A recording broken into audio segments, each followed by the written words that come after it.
தனு என்ற அசுரனுக்கு மிகவும் பராக்கிரமசாலியான ரம்பன், கரம்பன் என்ற இரு மகன்கள் இருந்தனர். அவர்கள் மிகவும் சக்தி வாய்ந்த புத்திரர்களை பெற வேண்டும் என்று கடும் தவம் புரிந்தனர். கரம்பன் நீரில் நின்று அன்ன ஆகாரமின்றி தவம் செய்தான்.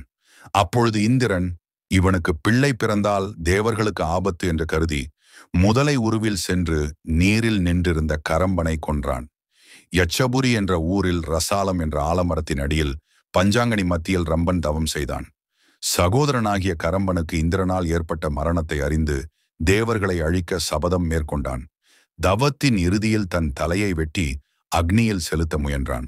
அப்போது அக்னி தோன்றி, உனக்கு வரம் தருகிறேன், இவ்வாறு செய்யாதே என்றார். ரம்பன் மகிழ்ந்து, எனக்கு யாராலும் ஜெயிக்க முடியாத மகன் வேண்டும் என்றான். அதற்கு அக்னி தேவன், நீ முதலில் எந்த உயிரினத்தை பார்க்கிறாயோ அதன் மூலம் உனக்கு புத்திரன் பிறப்பான் என்று வரம் கொடுத்தார். இதையடுத்து ரம்பன் தவத்தில் இருந்து வெளியே வந்தான். அப்போது அவன் முதலில் எருமை ஒன்றை கண்டான். அந்த எருமையை பார்த்தவுடன் அதன் வாயிலாக அவனுக்கு ஒரு குழந்தை பிறந்தது.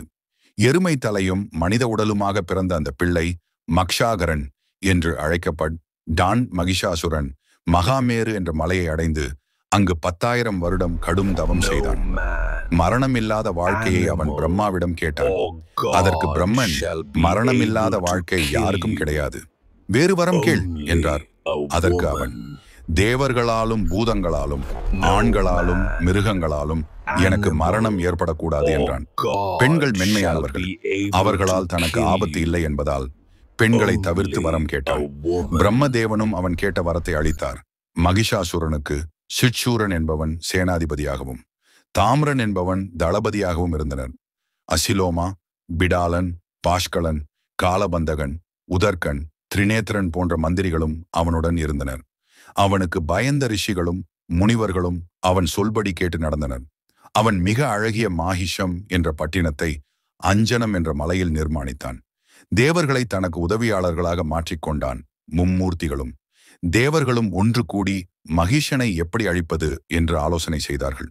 புரட்டாசி மாதம் கிருஷ்ணபட்சம் சதுர்தசி திதியில் இந்த பராசக்தி தேவர்களுக்கு காட்சி கொடுத்தாள்.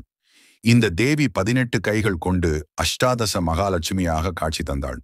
தொடர்ந்து 9 இரவுகள் போர் புரிந்து மகிஷாகரனையும் அவனுடன் இருந்த அசுரர்களையும் அழித்தாள். இதனால் அந்த இன்னை மகிஷாசுரமர்த்தினி என்று அழைக்கப்பட்டாள். எந்த இடத்தில் தேவர்களின் சத்ருவான மகிஷனை தேவி வதம் செய்தாளோ அந்த இடம் தேவி பட்டினம் என்று பெயர் பெற்றது. அன்னை போரிட்ட 9 நாட்களும் நவராத்திரியாகவும் வெற்றி பெற்ற 10ஆம் நாள் விஜயதசமியாகவும் கொண்டாடப்படுகிறது.